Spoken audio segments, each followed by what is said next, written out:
Assalamualaikum warahmatullahi wabarakatuh. Apa kabarnya teman-teman? Balik lagi di kajian online. Prabowo Subianto, Presiden terpilih Indonesia, telah menegaskan akan melanjutkan seluruh program Presiden Joko Widodo, khususnya tentang hilirisasi. Ya teman-teman, hilirisasi hari ini mulai kembali ramai diperbincangkan.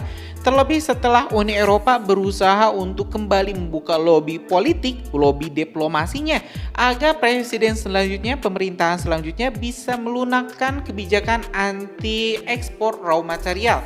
Ya, Uni Eropa di sini teman-teman berusaha untuk menekan, berusaha untuk meyakinkan Prabowo Subianto agar mau kembali membuka ekspor bahan mentah ke Uni Eropa dan juga negara-negara barat. Bahkan teman-teman, Pak Prabowo hari ini malah menegaskan bakal langsung gaspol hilirisasi H+1 setelah dirinya dilantik sebagai seorang presiden.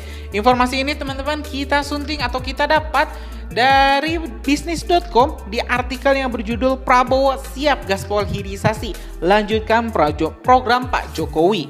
Oke, sebelum kita bahas artikelnya, ini teman-teman kita juga telah menyiapkan pernyataan langsung Pak Prabowo terkait program hilirisasi yang tengah diupayakan agar dihentikan oleh Uni Eropa. Yuk kita simak dulu teman-teman videonya.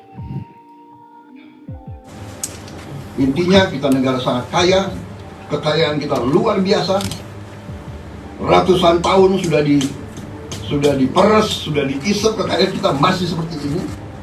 Dan strategi ke depan, kenapa saya menyatu luar biasa dengan Pak Jokowi, karena bukan karena chemistry kita bekas pesaing, tapi tidak, karena visi beliau adalah sama dengan visi saya.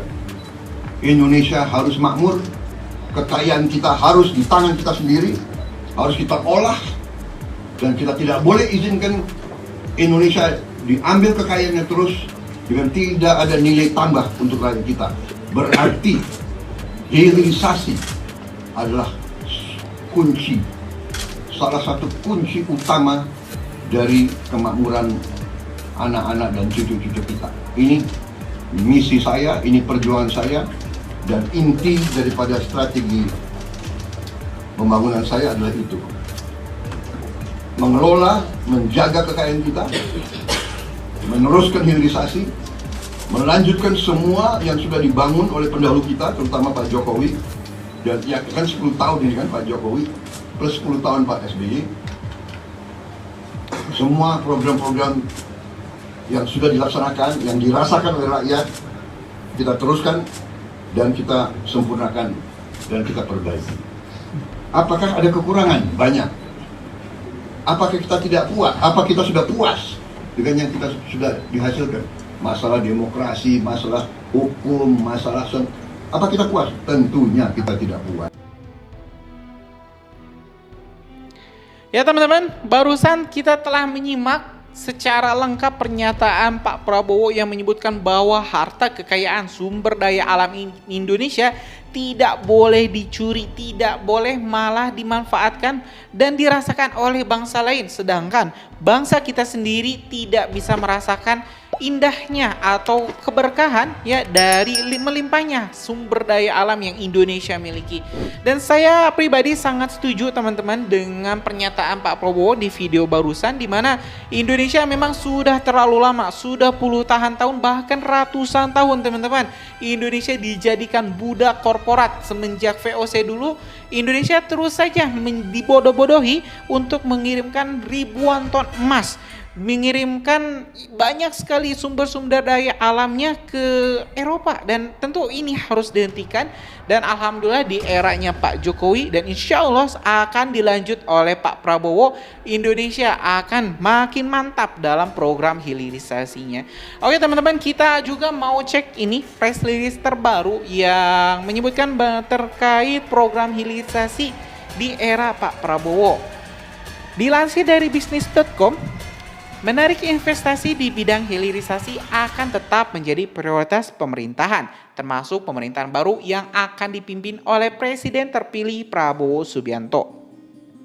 Hal ini disampaikan oleh Menteri Investasi Kepala Badan Koordinasi Penanaman Modal BKPM dalam konferensi pers realisasi investasi kuartal 1/2024 pada Senin 29 April 2024. Bahlil mengatakan hal ini mengingatkan program hilirisasi selalu ditekankan oleh Prabowo dan program yang diusungnya dalam kampanye adalah keberlanjutan. Kedepan hilirisasi masih tetap menjadi bagian yang akan didorong karena Presiden terpilih Pak Prabowo dalam berbagai kesempatan dan gagasan selalu mengedepankan hilirisasi adalah bagian terpenting yang akan menjadi prioritas yang akan dilanjutkan karena temanya adalah berkelanjutan katanya. Kementerian Investasi mencatat realisasi investasi di bidang hilirisasi mencapai 75,8 triliun pada kuartal pertama tahun ini atau setara dengan 18,9% dari total realisasi investasi periode tersebut yang mencapai 400,15 triliun. Bahlil merincikan investasi pada subsektor mineral yaitu pembangunan smelter mencapai 43,2 triliun, terdiri dari smelter nikel 33,4 triliun, smelter tembaga 8,4 triliun, dan smelter bauksit 1,4 triliun. Selanjutnya investasi hilirisasi di sektor kehutanan yaitu subsektor pulp dan paper senilai 13,3 triliun. Juga pada sektor pertanian yaitu CPO sebesar 11,1 triliun. Bahlil menambahkan investasi di sektor migas yaitu petrokimia terrealisasi sebesar 7,4 triliun dan investasi di ekosistem kendaraan listrik terrealisasi sebesar 0,8 triliun. Hilirisasi ini adalah satu-satunya cara bagi Indonesia untuk bisa menjadi salah satu negara maju karena tidak pernah ada dalam sejarah dunia ini suatu negara bisa menjadi kaya raya, menjadi adidaya dengan hanya memanfaatkan bahan-bahan mentah. Kita lihat Eropa bisa menjadi negara kaya karena mereka mengambil sumber daya alam dari berbagai dunia, dari berbagai negara untuk diolah di negaranya. Padahal Uni Eropa sendiri adalah sebuah benua yang tidak terlalu banyak sumber daya alam. Sedangkan Indonesia, teman-teman, Indonesia yang punya seluruh sumber daya alam, baik itu pertambangan, baik itu pertanian, perkebunan, perikanan, semua kita punya, teman-teman. Tapi sampai saat ini mirisnya kita belum menjadi salah satu negara adidaya atau negara maju. Dan ini tentu harus diakhiri dan kita tentu berdoa semoga Pak Prabowo bisa mengemban misi, mengemban amanah rakyat ini agar ke depan program hilirisasi ini bisa makin dikembangkan tidak hanya di pertambangan tapi juga di teknologi, khususnya ya mungkin teknologi kendaraan, teknologi sipil ataupun misalnya ke teknologi militer. Ya itu saja teman-teman informasi kita malam ini. Terima kasih telah menyaksikan video informasi dari Kajian Online. Kita tentu bakal terus upload update berita-berita menarik lainnya. Karena itu subscribe dan nyalakan lonceng notifikasinya biar teman-teman gak ketinggal informasi menarik lainnya dari Kajian Online. Assalamualaikum warahmatullahi wabarakatuh.